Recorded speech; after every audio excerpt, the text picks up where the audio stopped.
When I first started as a business person, I was 23 years old, and I was so insecure, and I was trying to fit myself into this idea of who I thought I should be, and it wasn't working. So it wasn't until I actually allowed myself to just be the weird, wacky, energetic, kind of a little bit crazy person that I am, that things actually started to work. And I've seen it time and time again, where people tend to feel stuck and stifled, where they tend to feel like their life force is just drained out of them. There gets to be despair and depression. They just feel stuck, is when they're not expressing the fullness of who they really are. They're trying to fit themselves into a conventional box.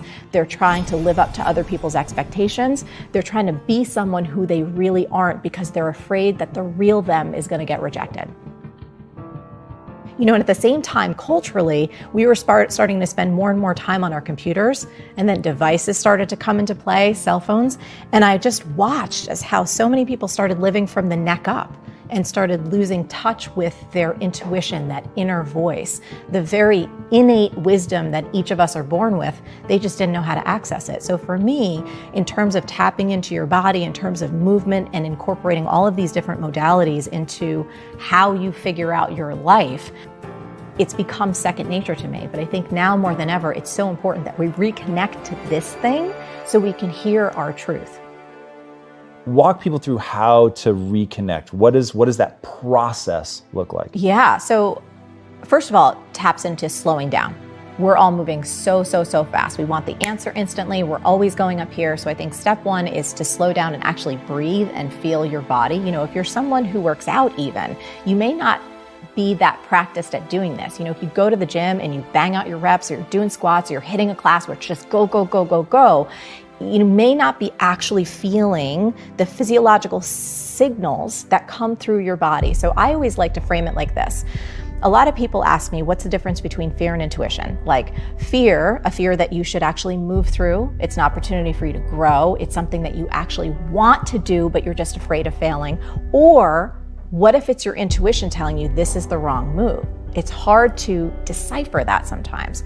You have to slow down. You can close your eyes if you can and ask yourself, in terms of the opportunity you're thinking about saying yes to, when you imagine yourself saying yes or moving forward with this idea or this person in your body, in the nanosecond you ask the question, how do I feel about this? Do you feel yourself expand or contract?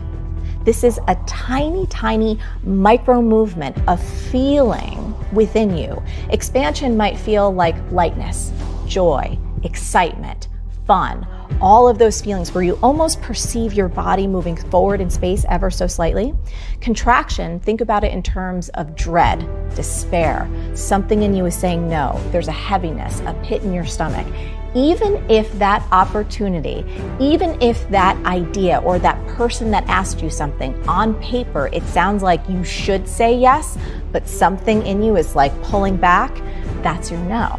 So it's a really great way to help people train themselves to tap into their inborn wisdom that's already within them, that's working to guide them on their best path. And it's when you have that level of faith to surrender to your body, to surrender that you have wisdom within you, that you're not going to access grinding to it. It unfurls almost like a flower blooms when it's ready. If I ever feel like in any moment life is not going the way that I think it should be going, it's because I'm resisting what is. It's me arguing with reality. I'm making myself miserable in that moment because I'm choosing to argue with what is. That's always a losing proposition. So the more awareness I can bring to that and go like, is this really how you want to live your life in this moment, Marie? Because every single moment, as you know, sets you up for the next moment. And you string these moments together and guess what? You have your life. So every single moment is an opportunity for us to check ourselves before we wreck ourselves. And so I just try and play the game. If I'm miserable, if I'm upset, if I'm angry, if I'm cranky, it is my responsibility because it's based on what I'm thinking or believing in that moment. It's not the outside world causing me to feel this. It's what I'm doing up here that's making me have that reaction. And if I'm the problem, I am also the solution. And then in the moment, again, it sounds so simple, But I think we're all searching for these really complex things and we don't need them. If you can catch yourself arguing with reality in the moment and realize that's not a wise thing to do, you can then back yourself up and go, okay, but the argument and the irritation is not necessary to get a new result. So I'm always focused on the long game. I think these days, a lot of people want Insta results. They want to be Instagram famous. They want to have like $1 billion business overnight.